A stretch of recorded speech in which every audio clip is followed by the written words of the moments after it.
আসসালামু আলাইকুম, আমি ইঞ্জিনিয়ার রাকিবুল ইসলাম আছি আপনাদের সাথে। এখন আমরা যে আমাদের কন্ট্রাক্টর মনির ভাই যে ব্লগগুলো বানাইছে সেই ব্লগগুলো আমি ওনার কাছ থেকে একটু জানি ব্লগগুলো কেমনে বানাইছে। আচ্ছা ভাই কন্ট্রাক্টর সাহেব, এই ব্লগটা আপনি কত ইঞ্চি বাই কত ইঞ্চি বানিয়েছেন? এটা আমি 4 ইঞ্চি পাইপ দিয়া 4 ইঞ্চি করে বানাইছি। এটা হইলো বেজের নিচের ব্লক।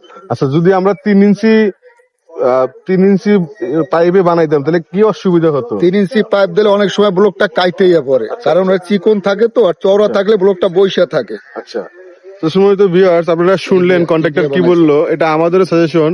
কখনোই আপনি 4 ইঞ্চি পাইপ দিয়ে এবং 4 ইঞ্চি ব্লক বানাবেন, কখনোই 3 ইঞ্চি ব্লক বানানোর চেষ্টা করবেন না, বা 3 ইঞ্চি পাইপ দিয়ে বানাবেন না।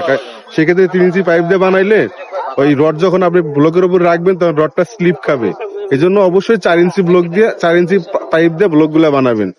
আর ব্লক বানানোর পরে পর্যাপ্ত পরিমাণ কিউরিং করবেন এবং এটা অবশ্যই কি দিয়ে বানাইছি? আপনি সিলেকশন ভালো এবং সিমেন্ট দিয়ে বানাবেন।